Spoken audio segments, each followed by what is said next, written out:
Ladies and gentlemen, man, today we're talking about my favorite lift. I think one of the best overall athletic movements. I think one of the best general movements for health, strength, and even hypertrophy. Despite what they may tell you, we're gonna dive in how to deadlift healthy, with good form, and build some strength over time. Tap in, let's see if this thing can get 1,000 likes. Share with your friends, appreciate you. I'm Silent Mike, let's deadlift. So in the sport of powerlifting, or even strongman, deadlifts are one of the big staples to train your entire posterior.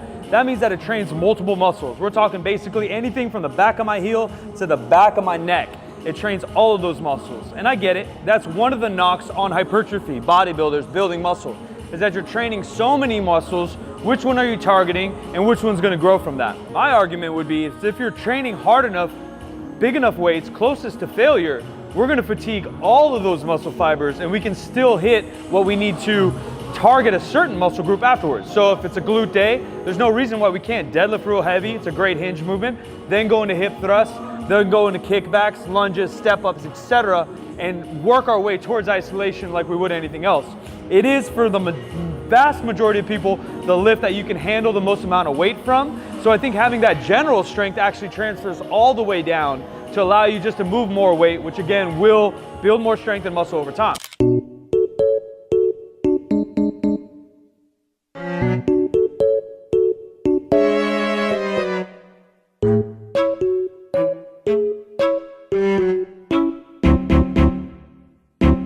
Step number one, foot stance. We're gonna go over the conventional today, although a lot of these rules still apply to the sumo, and we'll show you what a good sumo looks like with our one beautiful, strong, talented example, Avi Lu. But I'm gonna go over my ugly, weak, not so talented conventional. For most folks, we're gonna start with slightly narrower than shoulder width. A lot of people talk about a shoulder width or wider. Although that is a good athletic position, when we're jumping, it might be wider than our shoulder width.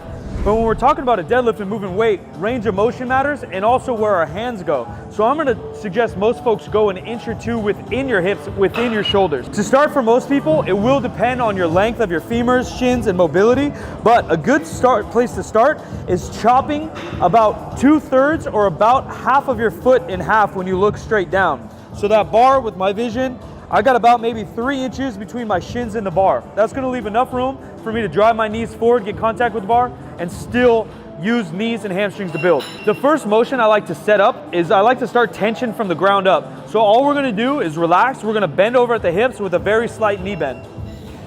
From here, we're gonna grab the bar just outside, almost making contact with our legs. We're gonna have our forearms and biceps just on the outside of our knee. We don't wanna go too far in. It's gonna cause too much resistance and mess up our bar path.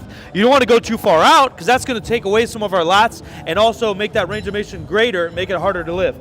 So just on the inside of my legs, or excuse me, just on the outside of my legs. From here, I'm gonna use the barbell. You can hear that tension in the barbell. And I'm gonna use that tension to flatten my back, take a big breath into my gut, and the last rule is simple. We're gonna keep our hips below our shoulders. Now that's gonna look different depending on how long your arms are, how long your torso is, and how long your legs are, but every single person can get their hips from a horizontal view or a side view lower than your shoulders. That's gonna allow me to push my knees just slightly forward, making contact with the bar, big breath and brace, flatten that back. I'm gonna push my hips back towards that room. Whatever's behind you, I think about pushing my hips backwards, not downwards. Knees slightly forward, get contact with the bar with your shins, and then remain with that contact through the entire lift.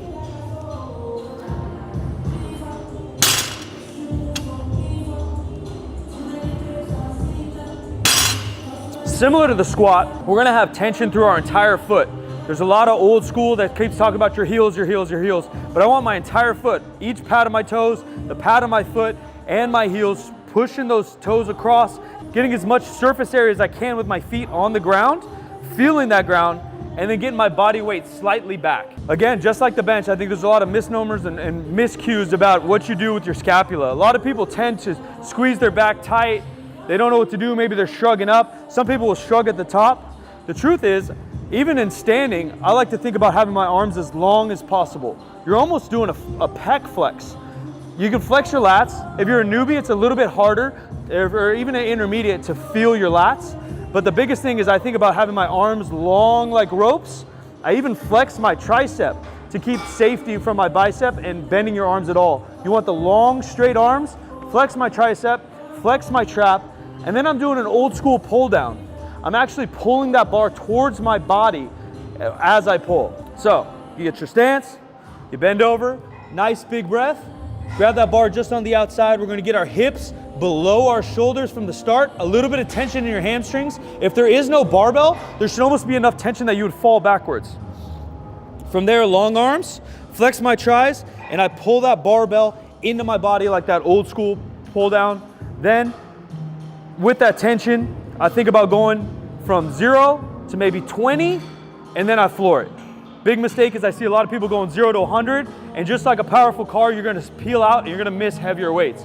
Lighter weights, it might not make a difference, but heavier weights it will. Now, last but not least, for my hypertrophy bros, everyone's saying an RDL may be better because of the eccentric.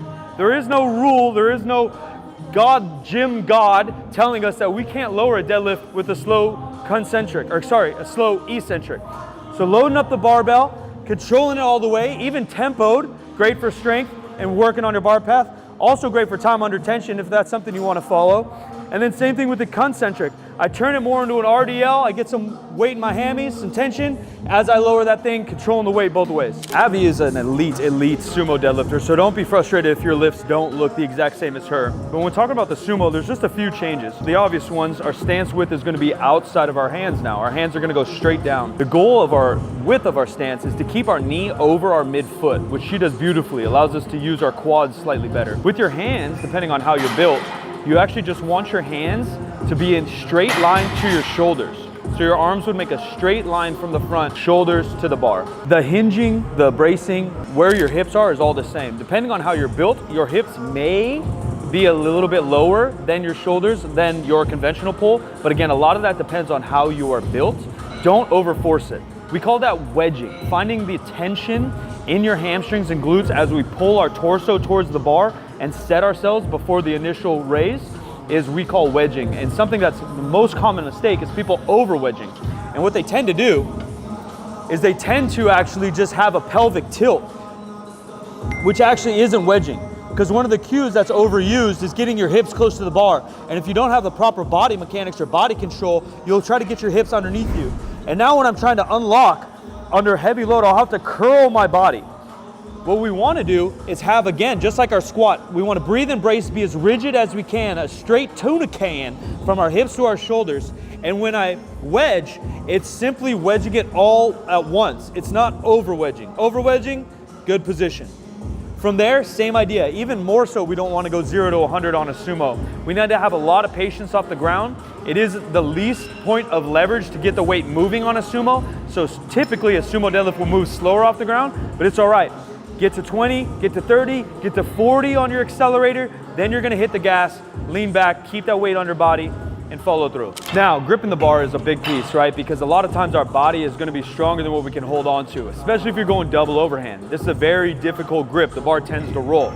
So you have two options. One, I actually think is highly overrated. It is very useful, but it's equal to the other.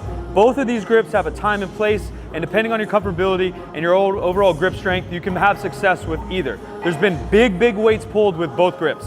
The first one is a simple over-under or mixed grip. So you choose one hand, you're gonna go underneath the barbell, and the other over. Same with the conventional, you're gonna have it close to your body. Same with the sumo, you're gonna have a straight line to the bar. Nothing else changes, except one's gonna rotate inward. The second is called hook grip, where you're literally gonna use your thumb as an anchor, and you're gonna grab around the bar, and you're gonna squeeze your thumb into that barbell. So you're not only grabbing the bar itself, but you're grabbing your thumb and almost using it as a mini strap tied into that bar. Depending on hand size, depending on finger length, mitts you got, hook may feel better for some than others. It is slightly painful and it will take practice and time to get better at. What we're trying to get into is in this crevice. You can obviously see the calluses are gonna lay in between these knuckles and these knuckles, because I want that bar to sit right in that crevice. And that both mixed grip, both straps, and both hook grip, that's gonna allow you to actually grip the bar best. Our palms tend to be a little too meaty, so if we grab them in there, one, the vertical force will make it roll and has nothing to catch it now. And any wiggle, once you're near a max, if that bar wiggles a little bit in your hand, it's gonna be very difficult to hold on to. Ladies and gentlemen, I know that's a basic overview, and sometimes people overcomplicate what it looks like. If you follow those rules, Then we have to put in the reps, we have to put in the time, we have to put in the years, not weeks, not sessions, years to perfect our own form. Taking video, taking critique, and making small changes over a long period of time, your deadlift will be nice and smooth. Again, I think it's a great piece to build general strength, maybe the best. I think it's amazing for powerlifting. It builds your forearms, traps, erectors, back, lats, glutes, hams, everything you want. If I had to choose one piece to make it a hypertrophy piece, it'd probably be a great glute and hamstring movement. RDLs are also great, but that limits the amount of weight you can pull. Deadlifts, you can pull the most amount of weight, and we can control that eccentric and really overload our glutes and hams as well as forearms. Appreciate you guys for checking in, man. New videos weekly, reels and shorts daily. Check it out, 3sb.co for all your apparel needs, caps, tees, some of the highest quality gym gear you can find. GoodCompanyDiscord.com. I'm Solid Mike, man. We over me. Be a part of something big in yourself. Appreciate y'all.